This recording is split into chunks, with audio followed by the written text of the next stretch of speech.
even after our convention, even after having been in Milan, we're still obsessed with Italy. So we wanted to have a session to really get you all more educated on the amazing history that Italy has in terms of LGBTQ plus, gender and sexuality history in general, and what a better way to do it than with the person that we have today. I am so honored to introduce today to you a longtime friend and member of IGLTA, Professor Andrew Lear.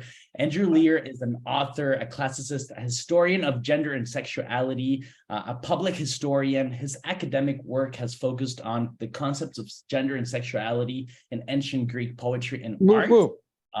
Lear is seen as an expert on the comparison between ancient and modern views and practices of gender and sexuality.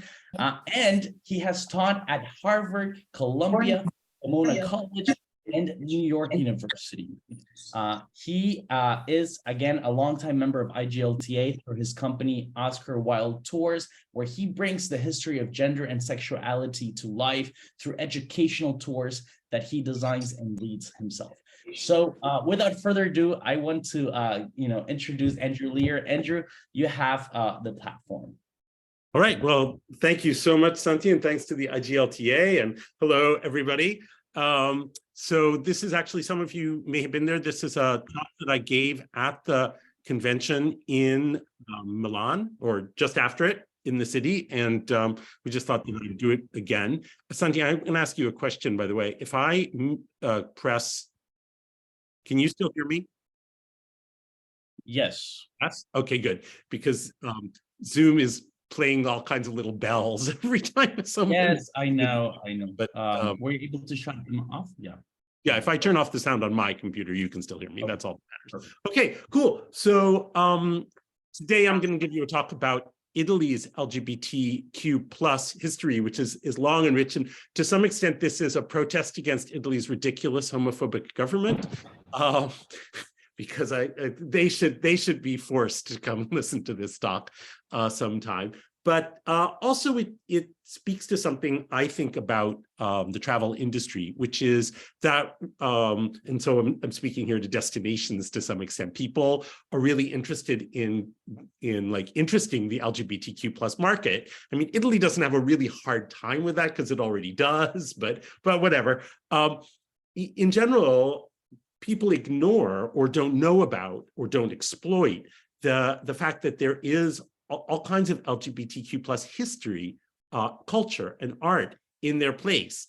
So, it's nice to tell people that you have a big gay pride parade, but there's probably other more specific stuff that you could be saying. And so I'm just kind of doing an example about Italy today. And you can see I have, this relates, of course, to tours that I do.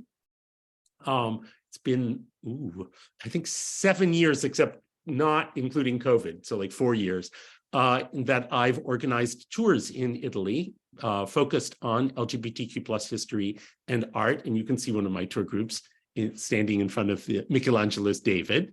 And so, but I'm going to do this pretty much in chronological order today. And I'm also just going to point out all kinds of places that people could, might be interested in going. So I should say, whoops, why is this not advancing?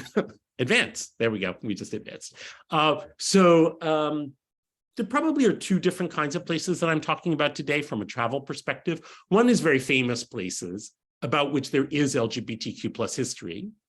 And another is places that you might not go, which have kind of interesting LGBTQ plus aspects that would make them a place you'd be interested in going. And I'm actually starting in a place that I think a lot of people ignore. So hordes of tourists go to Pompeii and Capri, right? But what's in the middle? Naples, big city, full of interesting stuff. It's a wonderful city.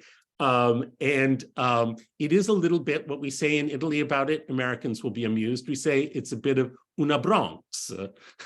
It's sort of, Naples is a bit of a mess, but it has wonderful corners, including places, great hotels you can stay in nice neighborhoods. And above all, from the LGBTQ plus perspective, an amazing museum, the Naples Archaeological Museum. So if you take people to Pompeii, you really should also go to the Naples Archaeological Museum, because when they dug up Pompeii, this is where they brought all the artwork. So they're all frescoes, mosaics, statues, and so on and so forth are in this museum. There's a huge collection of Greek and Roman statuary. And this is, I'll just start with this piece. One thing that's true of Italy is that it has almost more interesting stuff about ancient Greece than even Greece does, because the southern half of Italy was part of ancient Greece. We kind of ignore that at times. I put the words up on the screen here, Magna Graecia, Greater Greece. That's what people in the ancient world called southern Italy. In fact, Naples, polis in Greek, means new city. So it's Newton. It's the Greek version of Newton. And there's all kinds of stuff about Greek culture in Italy as well, including these statues. This is a pair of people who are very important in Greek history. Their names are Harmodius and Aristogeiton, and they were a couple. The Greeks, as you probably know, kind of systematically in Greek culture, they same-sex, or at least male-male relations were really important in Greek culture, and they were age-graded. So there's supposed to be a man and a youth. And the youth is supposed to learn about courage and, you know, important masculine virtues. And here they are. They're the typical Greek view of a couple, bearded man and beardless youth. And what are they doing? It's a hand up in the air, fighting, of course. They're assassinating a dictator.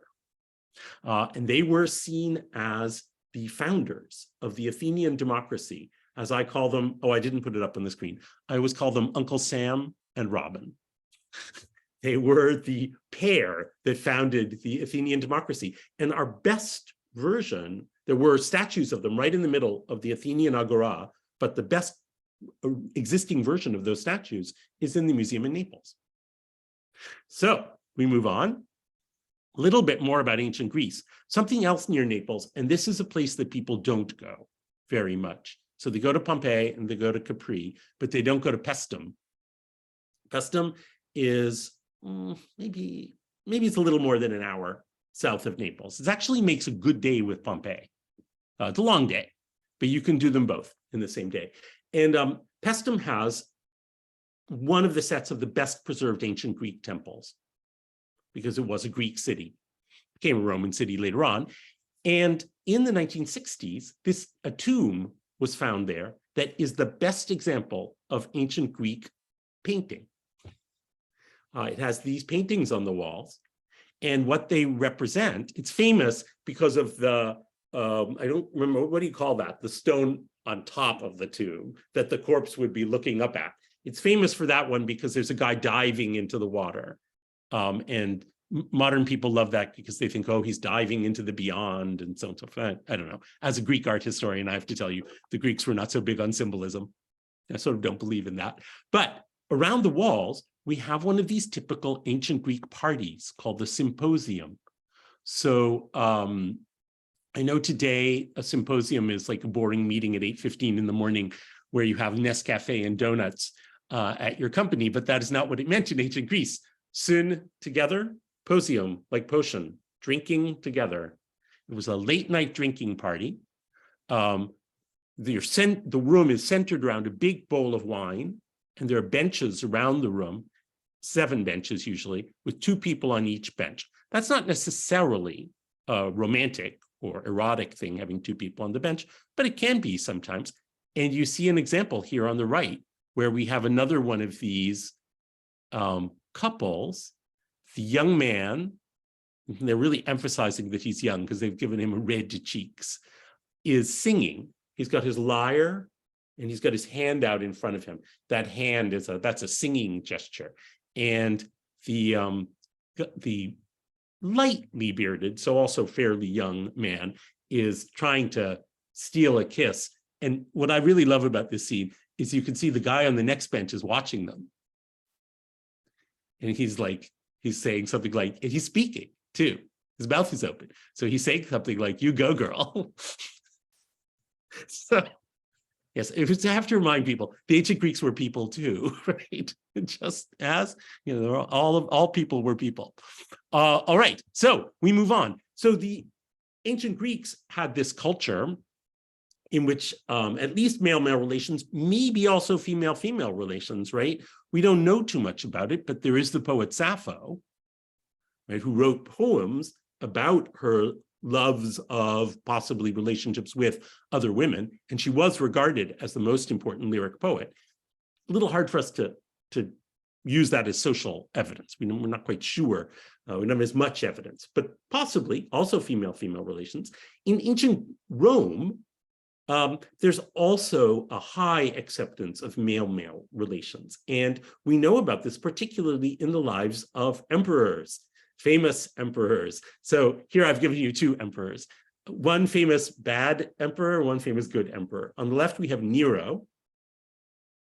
Nero, of course, when people say fiddled while Rome burned, allow me to say that is not true. Poor Nero. Well, he was something of a louse, but that is an undeserved piece of reputation. And on the right, we have Hadrian. And people have heard of Hadrian because of Hadrian's Wall. But Hadrian's actually a humongous builder. Many famous buildings you see, both in Italy and in Greece, perhaps elsewhere as well in the Mediterranean, were built by Hadrian. For instance, in Rome, the Pantheon is a temple built by Hadrian, possibly even designed by him, because he seems to have been interested in architecture. And another thing that's famous about Hadrian is the Castel Sant'Angelo, which was a tomb that he built for his family, because the previous imperial tomb was full. So they needed an overflow. And the overflow is the Castel Sant'Angelo. So both of these guys were famous for their same-sex relations. Let me see what I've given you on the next slide. Oh, nothing. Oh, I know, I just can't see it because you're in front of it. Oops, there you go. So we know about Nero. You all remember the stories in I, Claudius about the racy goings on of the family of Julius and Augustus Caesar. So Nero's in there. And we know about all kinds of scandalous love affairs of Nero. Many of those stories might not be true, right? He was the last ruler in a dynasty. And very often, if you're the last ruler in a dynasty, it means that the people who succeeded you had usurped your throne. And so they have to say bad things about you all the time. So did he really kick his pregnant wife to death? Well, we just don't know if stories like that are true. But one same-sex story, not a very nice one, there was a slave that he was in love with, supposedly because he looked like the wife that Nero had kicked to death. So Nero had him castrated and married him, actually had a marriage ceremony with him. Now, whether that's true or not, it's probably the first reference in world history to the idea of gay marriage. And anyway, I always thought this guy was fictional, I have to say. His name is Sporus. And I thought that, I'm not going to tell you why, but I thought that was a fictional name. But I was wrong. He definitely existed, and he was definitely Nero's lover, because he lived after Nero. So we know about his life. He was kind of passed on like a gang maul to some of the usurpers and then committed suicide. But Hadrian's story is a much nicer story. Hadrian was in love with a young guy who is the next slide, if I can make the next slide appear. His name was Antinous. And he's really Hadrian's only love. Quite interesting. Hadrian did not, ancient Roman men were pretty free to have a lot of different affairs, both with males and females. But Hadrian isn't known for other lovers, and he did not get along with his wife, it was a political marriage. But there's this huge relationship with this guy called Antinous. And Antinous's story is a little sad, which is that he drowned in the Nile. So that's the sad part. But the good part, or at least the better part, is that Hadrian then had him declared a god. Now, you might think, oh, well, yeah, who knows what the ancient Romans did. But now emperors were usually declared gods when they died. That was typical. But not just some kid the emperor was in love with.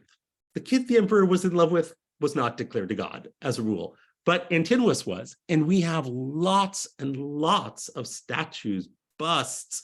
There is so much. Antinous is one of the top 4 represented individuals from classical antiquity. Julius Caesar, Augustus Caesar, Hadrian, and Antinous are the 4 most represented people. So who does not fit into the category with the other 3, right? This is the non-emperor. And this is a statue of Antinous here on the, well, from your perspective, the right, with me, of course, also on one of my tours. But this one is in Greece. That one's in Delphi. But in fact, there's all kinds of Antinous stuff, particularly in Rome. And I've given you just one example here on the right. If there's in the Villa Borghese, which is one of the big parks in Rome, there's a very charming place you can go for afternoon tea called the Casino sorry, switching languages here, of the Pincio. And outside, there's this obelisk.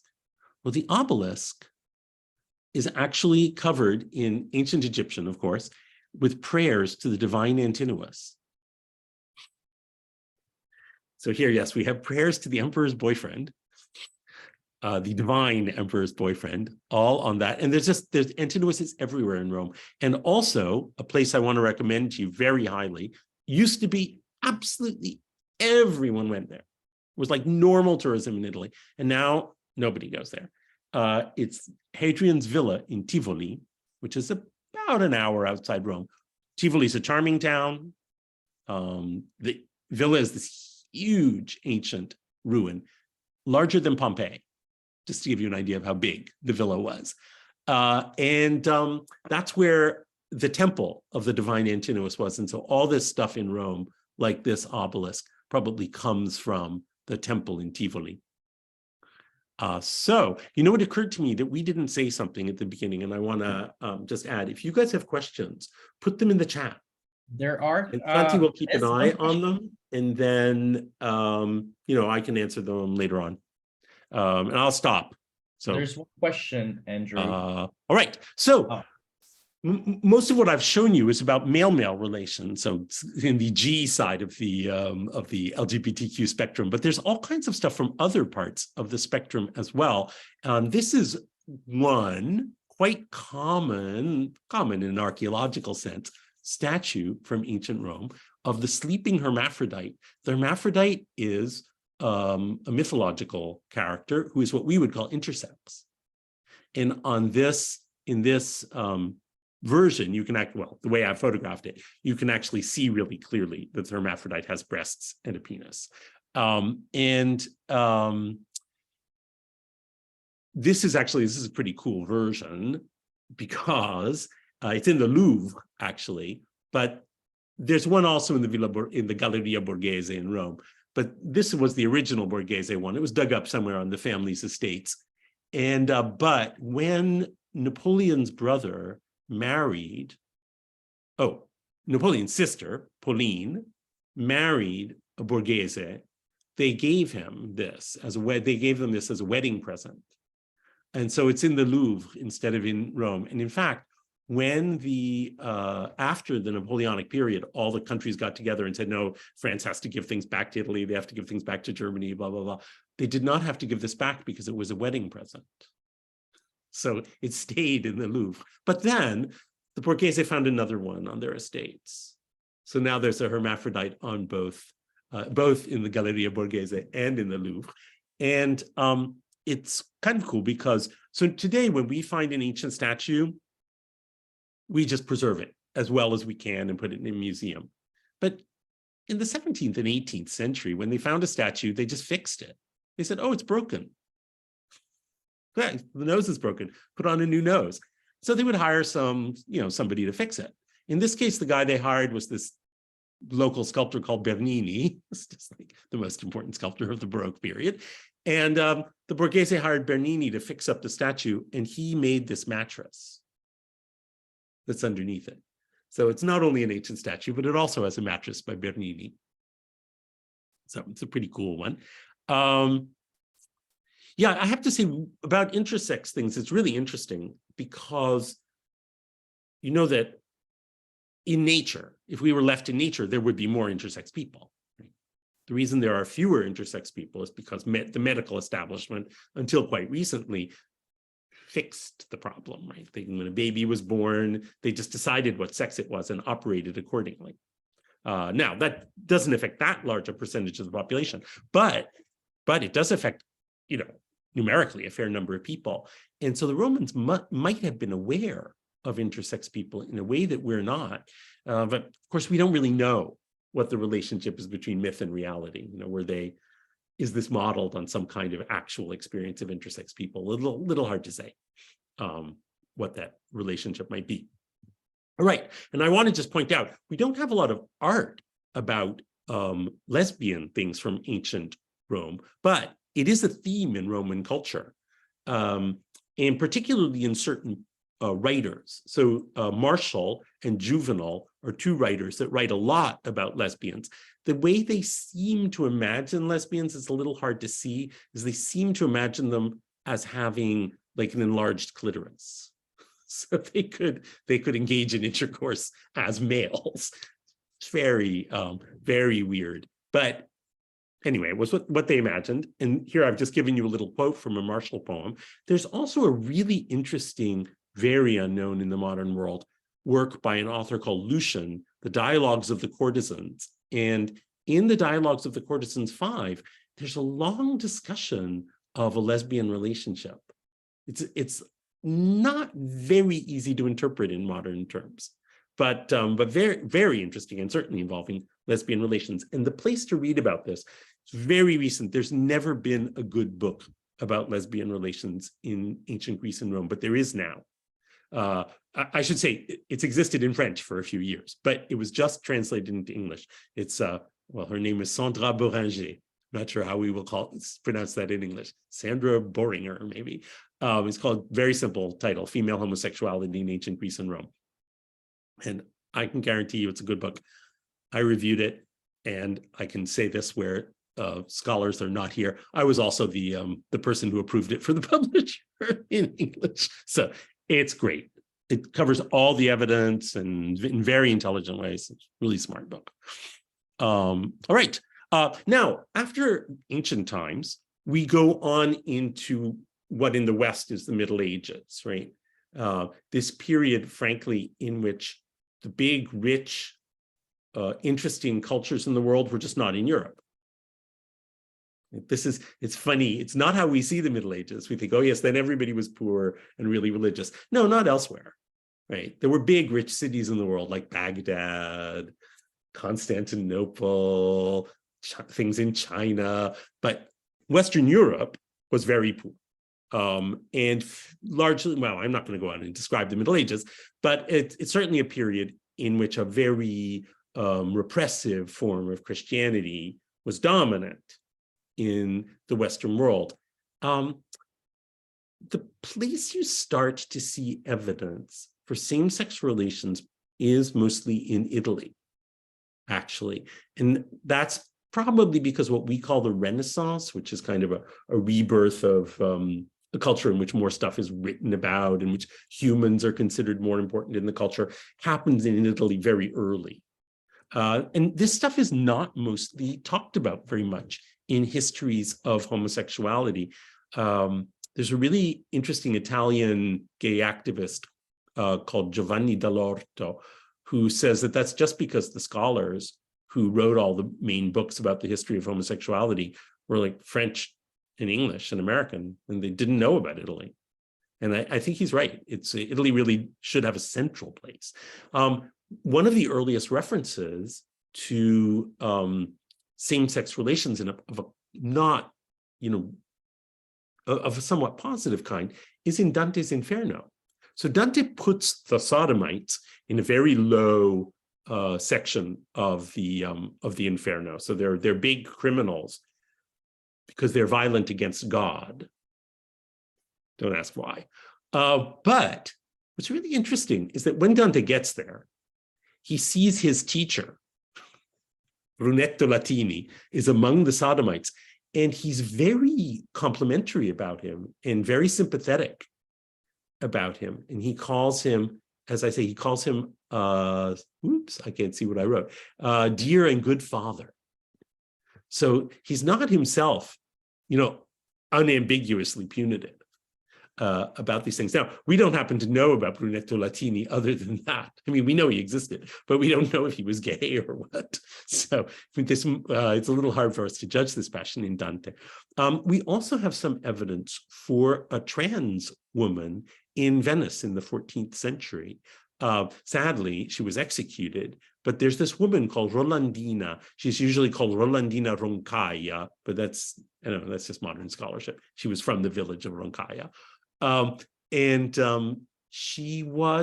have a lot of information. So frequently in the history, so I guess we have a few places we get history of homosexuality, trans things, anything LGBTQ. One place is we get it from poems, artworks, and things where it's in a relatively positive way. And the other place is from court records, from places where these things were illegal. And but sometimes we hear about them in a great deal of detail, more than we would expect to. And we have the whole court record of Rolandina's trial. So we know all about what she was doing and who she was doing it with. I read an interesting article recently, which says that she was kind of a scapegoat, which is to say that they had to, in order to exonerate all the men who had slept with her, they had to make it all her idea and claim that the men didn't know that she was a birth male. Interesting. It's a really interesting case. So over time, Italy was not unified in any way until the 19th century. So everywhere had its own laws, its own culture, blah, blah, blah, blah, blah. Florence, I would say, is the place which was the least punitive about same-sex relations. That is to say, it had a system for punishing sodomites, but the penalties were not very severe. Like they were not executing people for sodomy. This went up and down in different periods, but mostly not.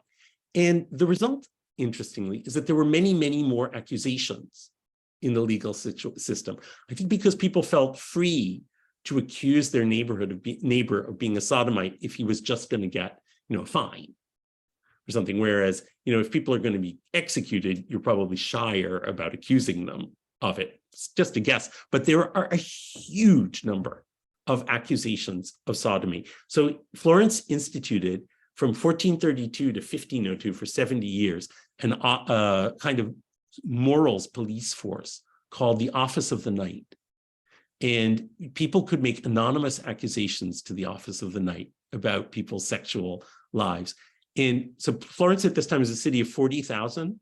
In those 70 years, there were 17,000 accusations of sodomy lodged with the Office of the Night. Now, of course, an anonymous accusation doesn't mean anything, right, about anyone, but there were 3,000 convictions.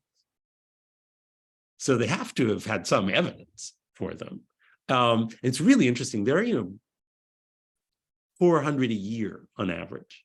Then it's a lot for a city of 40,000. You think, I grew up in a town of 58,000. 400 people a year is a very large number of people in a place that small. So it's really quite interesting. And Florence did have a big, I think because of the relatively, the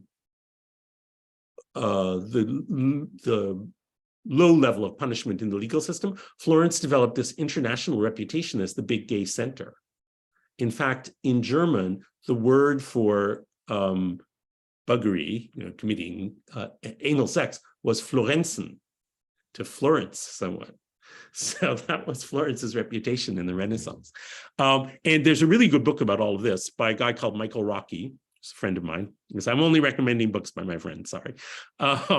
That's a really, really good book that kind of opened this. Nobody knew about these court records until Michael wrote the books. And of course, that meant that his academic career was destroyed. What do you expect? He's the librarian in Florence, though. It's a nice life. All right. But one of the things people will have seen, one of the reasons, I can't make this work, that people will have thought Florence had a hot gay culture, to translate it into our terms, is the artwork of Renaissance Florence. Because there were a very large number, many of the most prominent artists of the Renaissance made homoerotic sculptures, and probably also were themselves what we would call gay, although our evidence for people's lives is not as good as our evidence for their artwork. And there are rumors, more about some people, less about others. But this statue, so I showed you Michelangelo's David at the beginning, but this is actually the David that needs to be talked about in homoerotic terms. This is the David of Donatello, who was an earlier sculptor, contemporary with Michelangelo's teacher, Verrocchio. So, and this is his version of the David. It was the first self-standing male nude after antiquity. So it was a revolutionary work. And particularly, I think, if you think of it in relationship to the tradition of the representation of David, who until that time was a bearded king, praying, right? Well, that doesn't really make any sense in terms of the story of David in the Bible. So the Renaissance artists, also Verrocchio, Michelangelo's teacher, revive this boy, David, the boy who goes out and kills Goliath. They're undoubtedly aware of classical nude sculpture, but maybe not 100% aware, because this is earlier than excavations, right? There wasn't much to see. You kind of had to imagine what ancient nudes were like. And Donatello makes a very sexy version of the David. I mean, you look at him standing there with his hand on his hip, looking about as sassy as he can, with the long hair and the flowers in his hat, which might have been something an Italian peasant would have worn, but nonetheless definitely was not 100%, didn't 100% conform to gender expectations of the time. And this is clearer if you look at the butt shot of the sculpture. Again, the somewhat skanky way that he's standing is more evident this way. But also, if you look at Goliath's helmet that he's standing on it, he's standing on Goliath's helmet, and the feathers from Goliath's helmet are reaching up into, I'm not even going to say what, but they're reaching up into his private areas. And somebody pointed out to me this year, there are 5 feathers, like the 5 fingers of a hand. It's a very sexy sculpture. And it's hard to say what people thought about it. We don't really know. It was in the courtyard of the Medici Palace. So, and David was the city hero of the city of Florence. So it occupied, it's a little shocking that he made such a homoerotic vision of the city's mascot in the city leader's courtyard. But so he did. And there was a lot of other very homoerotic work around this time. In fact, so Henry Louis Gates said of the Harlem Renaissance that it was as gay as it was Black. And I have to say, the Florentine Renaissance was as gay as it was Florentine as well. So another great example here is Michelangelo's Dying Slave, which is also in the Louvre. Is he really dying? What kind of death is he dying? It's part of a tradition of making these fully exposed, almost sexually available male images. And in this case, it's really interesting how it links into Michelangelo's life. Michelangelo had a crush on this guy called Tommaso Cavalieri, who's an aristocratic guy. And I see that I'm running a little late, so I'm not going to read it to you. But Michelangelo also wrote poems, right? There's a huge book of Michelangelo's sonnets. And in one of them here, he makes a play on the name Cavaliere, which means a knight, and talks about being the captive of a knight. So there's this kind of slightly S&M aspect to this whole thing, which I think is reflected in these in this sculpture as well. So yes, one thing I'm telling you is you don't have to ignore the sexiness of art. We are taught to ignore the sexiness of art. maybe because in our culture where we have porn, like bucket loads of porn all around us, art is something else. But of course, in the Renaissance, and indeed until photography, there was no other form of sexy images. And so the sexiness went into the art. All right. So not only Michelangelo, who had his crush on Cavaliere, but also Leonardo was, Leonardo, it's a little hard to say whether he had a sex life, but if he did, it was certainly with guys. We have 2 accusations of sodomy against Leonardo in the Office of the Night Records. Probably the first one, he got off because of corruption, because 5 guys were accused of having sex with a certain young sex worker, I guess, probably. And one of them was a big aristocrat. And so they were all exonerated. But, and Leonardo too worked on homoeroticizing a lot of his images. Here we have his St. John the Baptist, but the St. John the Baptist, what's that look that he's giving you? Is that, you know, come here and be saved? Like, it's a very, it's bedroom eyes, right? And it's very likely that this was modeled on a young man that that Leonardo was certainly in love with, or very likely in love with, Gian Giacomo Caprotti, whom he called Il Salai, which is the little devil, who was his assistant right up into his death. And he left this painting to Caprotti when he died. So the idea that it's modeled on Caprotti is, this face shows up a lot in Leonardo's work. So go on through, there was even, not famous today, like Michelangelo and Leonardo, a famous, at that time, Renaissance painter called Giovanni Antonio Bazzi, who was referred to as Il Sodomite, which is the old sodomite, Mr. Sodomite. And here he gives us, this is a really classical thing. What's happening at this time is, you know, you can't just go out and make a male nude. You have to take a story in which, that you wouldn't do anyway, in which nudity is an element, and make it sexy. So you take the David, who's young and naked when he fights Goliath. So that can be sexy. Similarly, St. John the Baptist is young. Anyone who's young, that's, I guess, if they're young, you can make them sexy. Young and naked, preferably. So what saints are naked? Because that's a chance to do some sexy art in the church, because they have a lot of church commissions. Now, I don't actually have for you today a sexy Jesus, but Jesus is naked, and there certainly are sexy Jesuses. But a really common sexy, more common than sexy Jesus, is sexy Saint Sebastian. So Saint Sebastian was a Roman soldier who, like every saint, wouldn't give up being a Christian. And so his fellow soldiers shot him, stripped him, that's the important part, he's naked, and shot him full of arrows. And Saint Sebastian is very often portrayed as a kind of alluringly sexy, particularly when he's not very bloody. I'm going to skip forward a little bit. I have another, here we have another, this is a classic sexy Saint Sebastian, the Guido Reni. You know, does he really look like he's being hurt? He looks, you know, just one arrow sticking in him, not very much blood. As one of my friends says, Saint Sebastian is looking up to God and saying, what was my safe word?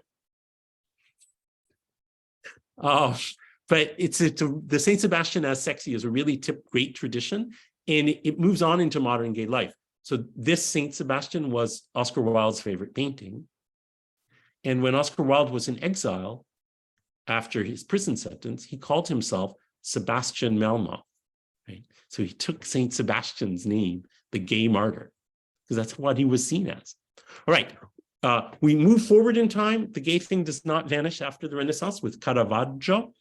It's another artist who certainly plays up the homoerotic side of scenes he's doing. And this is a painting in the Galleria Borghese, a museum you should not miss in Rome. And it's part of a theme in art, which I actually call coffee, tea, or me. It's the sexy image, the image of the attractive person, male or female, this exists for both sexes, offering you something. And it's sort of like, you know, what's the more attractive offering, me or the basket of fruit? And there are all kinds of quite homoerotic Caravaggios. People think of Caravaggio as gay. That's a little harder to prove, right?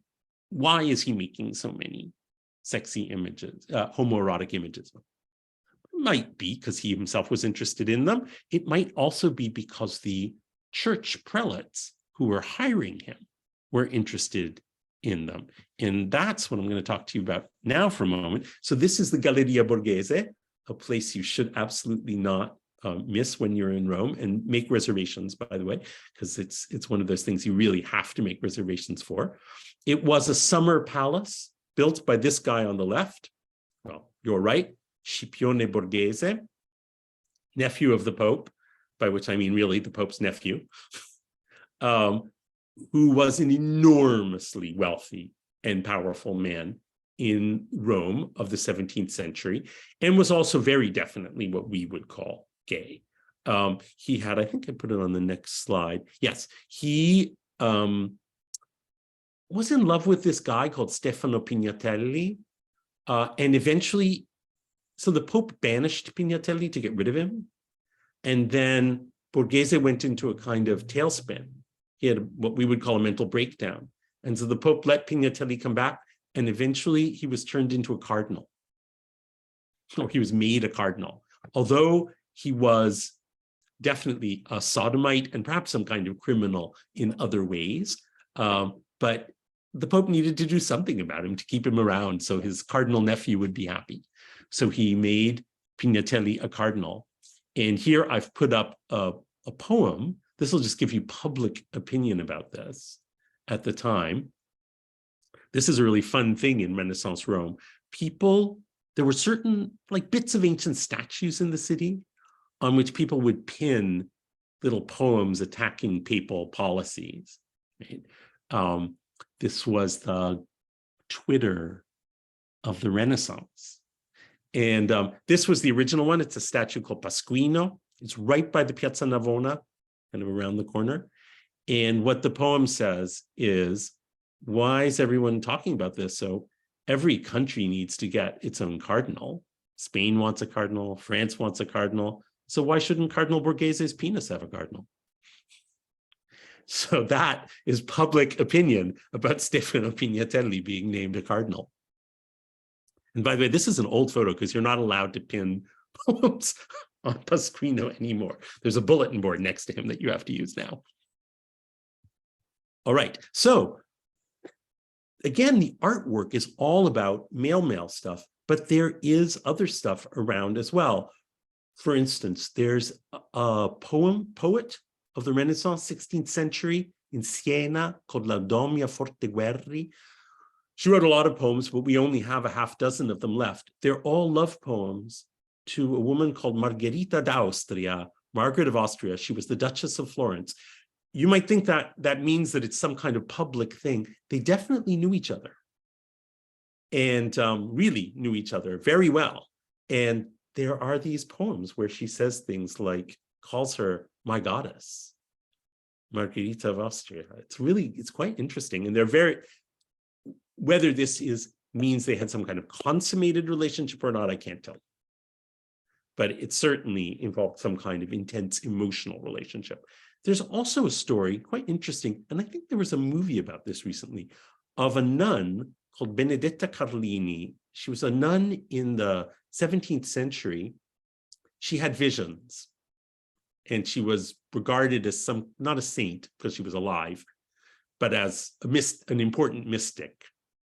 But then the papacy decided to investigate her, and not because they thought she was a lesbian, but because they thought maybe her visions were the work of the devil,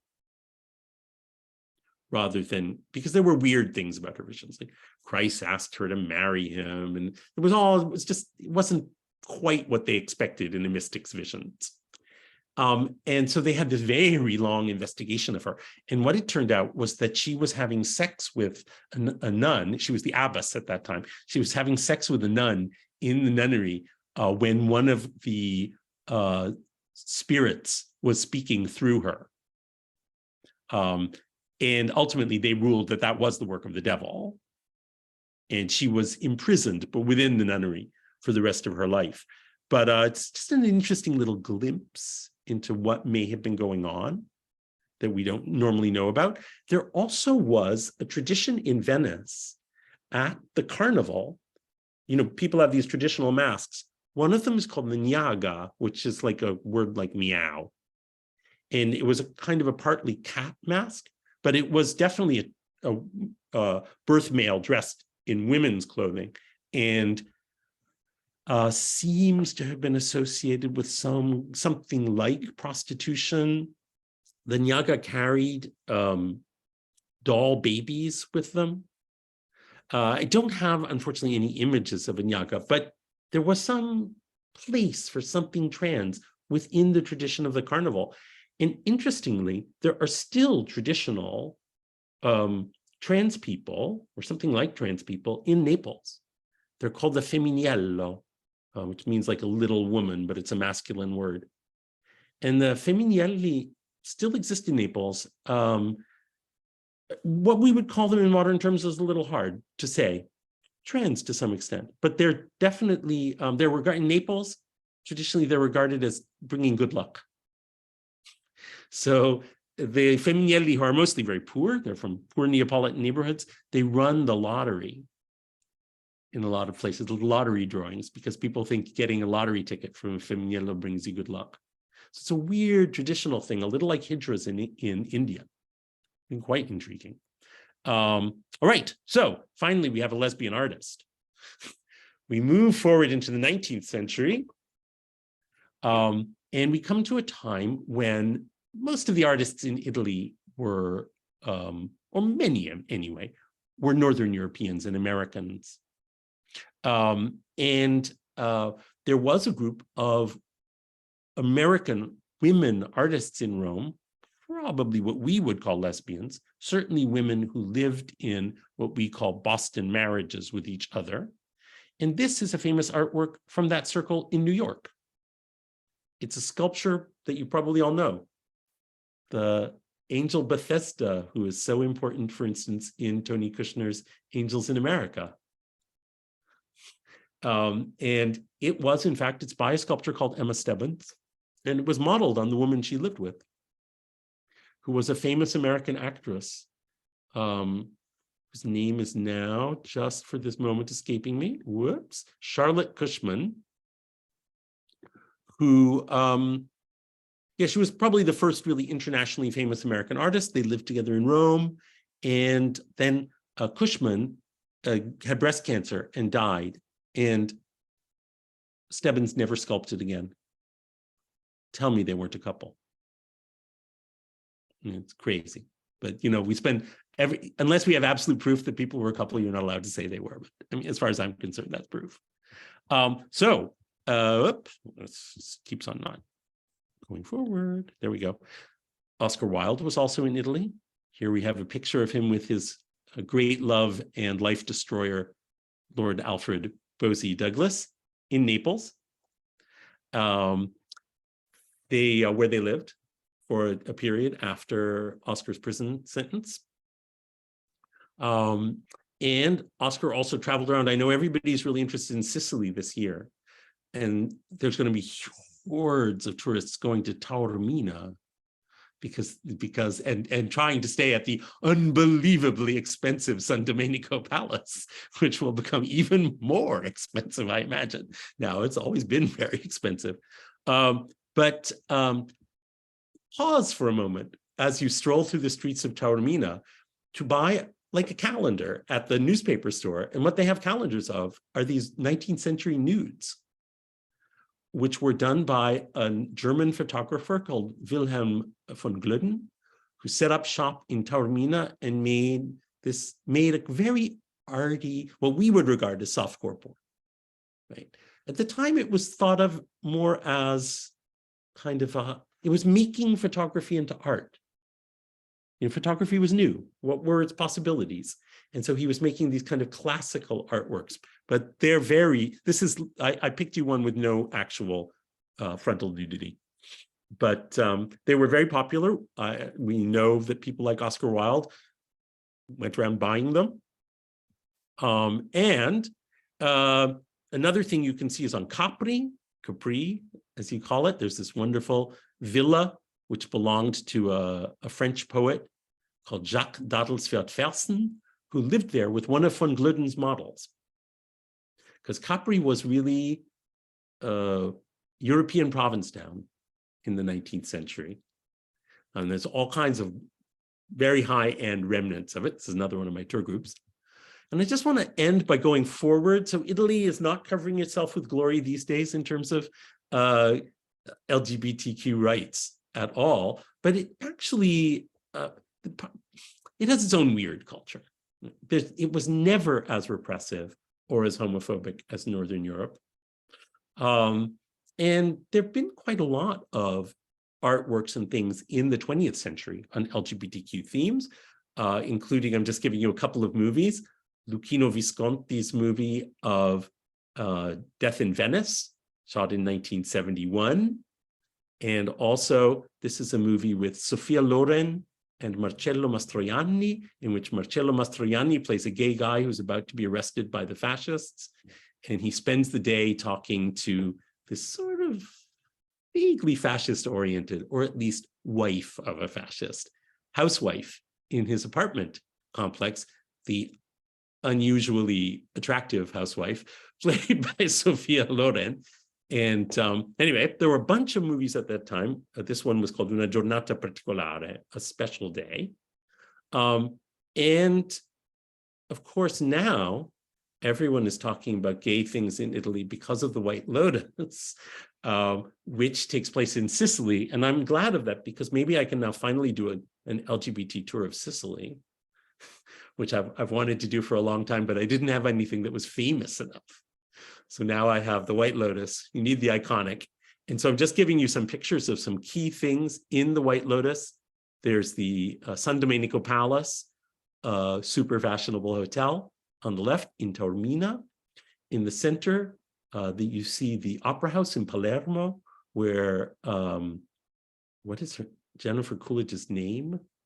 Wait, I'm forgetting her name at the moment, but she goes to with the gay guys who are going to murder her to see Madama Butterfly at the Teatro Massimo in Palermo. Palermo, by the way, is great. You could not find a more wonderful city to visit. And the Opera House is great too. I was just there this year. And then on the right, I've actually given you a picture of the fabulous villa where she meets the scandalous gay world. And this is actually near a wonderful town in Sicily called Noto. I know they say it's in Palermo in the movie, but that's not true. It's right outside Noto, which is a great place to visit. And it's called the Villa Elena.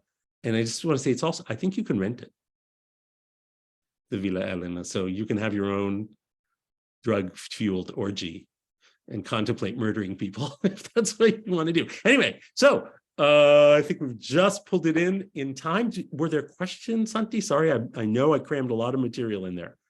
Yes. Unmute can you hear me? Unmute, yeah. Yeah, there is one question we had from the first part of the presentation regarding ancient Greek history. And it was, how much do we know about queer gossip or same-sex affairs amongst Greek gods? So there's a lot. So particularly, so Zeus, or Jupiter as he's called in Roman mythology, sleeps with just about everybody. I assume those are all little local myths in which Zeus is the father of the local god. But it shows up in mythology as we know it, as Zeus sleeping around constantly. And one of his affairs is with a Trojan prince called Ganymede. That's what we get the English word catamite from, by the way. It's a medieval corruption of the word Ganymede. But there are also others. Apollo has an affair with a young man called Hyacinth. Yeah, there are quite a number of affairs among the gods. And artwork about them, particularly about Zeus and Ganymede. From ancient Greece, and Ganymede remains a very popular theme right through. In fact, the first explicit book about gay themes in art was a book called Ganymede in the Renaissance by a scholar called James Saslow. I told you I'd recommend books only by my friends. Holding to my principle. There really aren't any more questions. I think there was a question directly to you regarding your groups and rates for travel agents. Do people see my email? It's probably better to do that. Yeah. So about travel agents, we love travel agents. Mwah. Please come work with us. Yeah, just email me. So yeah, I moved to the last slide. I will be doing the Gay Italy tour again this fall. I've arranged it this year so that my other LGBT history tours are right next to it. So you can do 2 or 3 or something. I already have somebody who booked all 3. Crazy. He's going to learn all of gay history in one fell swoop. But there's like 1 day off in between them. So you get a moment to rest because they're pretty intensive. But this year, 4 people did Italy and Greece together. And one of them was 85. So it's possible. You can definitely do it. I'm pretty spry 85, of course. But yeah, so and this fall, I just decided this last night. So it's not even on my website yet, but it should be within an hour. I added a tour called Gay Berlin and Gay Munich. And the reason I've been talking about it, and the reason I did it was because I realized I'm doing a movie, as I think some of you know, about a gay Jewish kid who led the largest resistance group in Nazi Berlin. And I do a walking tour about him as part of the Berlin tour. And I just remembered, I was talking about Munich, and I remembered that the leader of the White Rose, the famous anti-Nazi resistance group, was also gay. And so I remember here we have this wonderful theme that connects Munich and Berlin is we have these 2 gay anti-Nazi heroes. So I mean, I'll do walking. There's nobody does walking tours about the White Rose, but I'll do it. I put that together pretty easily. So yeah, because everything is left about the White Rose, even though the place where they were arrested at the university is still there. Their trials were held at the Justice Ministry. That room is preserved as a memorial to them. So there's a lot of stuff about them that you can do in a walking tour in Munich. So yeah, and this also, Mad Ludwig, Marlene Dietrich, Cabaret. There's all kinds of gay stuff in Germany as well. All right, so yeah. Thank you so much, Andrew. Thank you for giving us that amazing insight into LGBTQ plus history in Italy and ancient Greece, and really taking us in that amazing timeline. And there's so much really, I mean, every place of the world can be told from a gay and queer perspective, but no one has the knowledge and the history that you do on these topics, and combining them with tours. That's amazing. So we really encourage everyone to check out the tours that Professor Andrew Lear has on Oscar Wilde Tours, and look him up on our website in IGLTA or directly on his website. So thank you. And I want to remind everyone before you hop off that next month we have a Members Connect session, especially for hotels. So it will be very interesting because it will be about our accreditation program. We're going to tell you everything about it, and we're going to tell you about an amazing promo that we're going to launch for that for the accreditation program. So make sure that you connect to that session as well. We'll be sending invites very, very soon. And thank you everyone for joining. Grazie mille a tutti. And see you ci vediamo dopo. Ciao. Ciao.